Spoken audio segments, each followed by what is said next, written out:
पापों से मुक्ति, मन की शांति और आत्मा की शुद्धि। क्या आपको भी चाहिए ये सब? Hello friends, welcome back to my YouTube channel आई जयसवानी चैनल पर आप सबका स्वागत है। तो फ्रेंड्स, आप सभी लोग कैसे हैं? आशा करूंगी खुश होंगे, स्वस्थ होंगे और मजे में होंगे। तो फ्रेंड्स, आज है मोजदा एकादशी। मोजदा एकादशी की आप सभी के लिए बहुत बहुत शुभकामनाएं। साथ में ही गीता जयंती की भी आप सबके लिए बधाई। तो फ्रेंड्स, मैं आपको बताती हूँ कि मोजदा एकादशी क्या है, क्यों मनाई जाती है। मोजदा एकादशी हिंदू धर्म की 24 एकादशियों में से एक मुख्य महत्वपूर्ण और पवित्र एकादशी मानी जाती है, जिसको मोजदा एकादशी कहते हैं। यह मार्गशीर्ष माह के शुक्ल पक्ष में आती है। इस दिन भगवान विष्णु जी की पूजा और व्रत किया जाता है एकादशी का, जिससे पापों की मुक्ति होती है, आत्मा की शुद्धि होती है और जो पूर्वजों की आत्मा होती है उनको भी मुक्ति होती है। इसलिए इसे मोक्ष देने वाली एकादशी कहते हैं। तो मैं आपको बता दूं कि ये क्यों मनाई जाती है, इस दिन ऐसा क्या खास हुआ था कि इसे मोक्ष देने वाली एकादशी माना जाने लगा। मैं आपको छोटे से रूप में बताऊंगी, पूरी कहानी नहीं सुनाऊंगी। तो एक बार की बात है कि एक राजा थे। शास्त्रों के अनुसार एक राजा थे, वो अपने पिता की मुक्ति ना मिलने पर बहुत दुखी रहते थे। तब एक ऋषि ने उन्हें बताया कि आप भगवान विष्णु जी की पूजा कीजिए और मोजदा एकादशी का व्रत कीजिए, उससे आपके पिता को मुक्ति मिलेगी। तो उनके पिता को नरक से स्वर्ग का रास्ता मिला। नरक से वो स्वर्ग में पहुंच गए। तभी से ये मोक्ष देने वाली एकादशी मनाने लगे और इस दिन सब लोग व्रत रखने लगे। तो फ्रेंड्स, अब मैं आपको बताती हूँ कि आज ही के दिन गीता जयंती मनाई जाती है। गीता जयंती मनाई जाती है तो ये वही गीता जयंती है जो भगवान श्री कृष्ण जी ने गीता का ज्ञान दिया था। इस दिन भगवान श्री कृष्ण जी ने गीता का ज्ञान दिया था अर्जुन जी को। जब अर्जुन जी युद्ध में रणभूमि पर कुरुक्षेत्र के मैदान में युद्ध में थे, तब वो बहुत ही दुखी थे। अर्जुन जी बहुत दुखी थे। तब भगवान श्री कृष्ण जी ने गीता का उपदेश दिया था, जो हर इंसान के जीवन में भी बहुत महत्वपूर्ण हिस्सा है। हर इंसान को भी वह अपनाना चाहिए।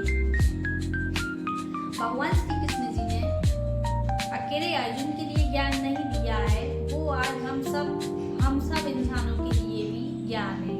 जिसने भी गीता ना पढ़ी हो, वो एक बार जरूर गीता पढ़कर देख ले। गीता एक ऐसी पुस्तक है जिसमें हमें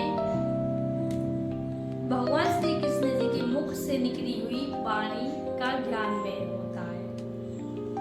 और हर घर में, मोस्टली घरों में गीता आपको मिलेगी। भगवान श्री कृष्ण जी की जो पूजा करते हैं उनके घर में गीता अवश्य ही आपको देखने के लिए मिलेगी। तो चलिए मैं अब आपको बताती हूँ गीता का सार। गीता में ऐसा क्या लिखा है जो भगवान श्री कृष्ण जी का बहुत ही महत्वपूर्ण बात है सभी के लिए। गीता हमें सही रास्ता दिखाती है। ठीक है, अब हम गीता का सार बताते हैं। गीता हमें क्या सिखाती है? गीता हमें सिखाती है जीवन में सही रास्ता चुनना।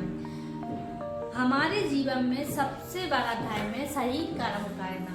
ठीक है, हमारे जीवन में सबसे बड़ा धर्म है सही कर्म करना। भय की चिंता छोड़कर कर्तव्य मार्ग पर चलते चलो और सफलता हासिल होगी। महाभारत में जब अर्जुन युद्ध भूमि में बहुत ही निराश थे और डरे हुए थे, तब भगवान श्री कृष्ण जी ने उन्हें समझाया था, कर्म करो, भय की चिंता मत करो। कर्म करना हमारा अधिकार है। भय ईश्वर पर छोड़ दें और भय की चिंता हमारे मन को कमजोर बनाती है। भय की चिंता हमारे मन को कमजोर बनाती है। फिर भगवान श्री कृष्ण जी ने बताया था कि आत्मा अमर है। शरीर नश्वर है, लेकिन आत्मा ना तो मरती है ना जन्म लेती है। इसलिए किसी भी परिस्थिति में हमें डरना नहीं चाहिए। भगवान श्री कृष्ण जी कहते हैं, मन सबसे बड़ा मित्र भी है और हमारा मन ही सबसे बड़ा दुश्मन है। अगर हम अपने मन पर कंट्रोल नहीं करेंगे, काबू नहीं करेंगे, तो वह हमारा दुश्मन बन जाएगा। और जिसने अपने मन को काबू में रख लिया वो सच्ची साधना है। अगर मन को जीत लिया तो हम दुनिया जीत सकते हैं। भगवान श्री कृष्ण जी ने कहा है जीवन में संतुलन बहुत जरूरी है। ना ज़्यादा खाना, ना ज़्यादा सोना, ना ज़्यादा जरूरत से ज़्यादा बोलना, ना किसी भी बात का अधिक घमंड करना, ना तनाव करना। हमेशा मध्यम मार्ग ही श्रेष्ठ है। हमें कभी भी अति और कमी नहीं करनी चाहिए, हमेशा बीच के मार्ग पर ही रहना चाहिए। भगवान श्री कृष्ण जी ने कहा है हर परिस्थिति में स्थिरता बनी रहनी चाहिए। जो सुख दुख, हार जीत, लाभ हानि में एक सा रहता है वही सच्चा ज्ञानी होता है।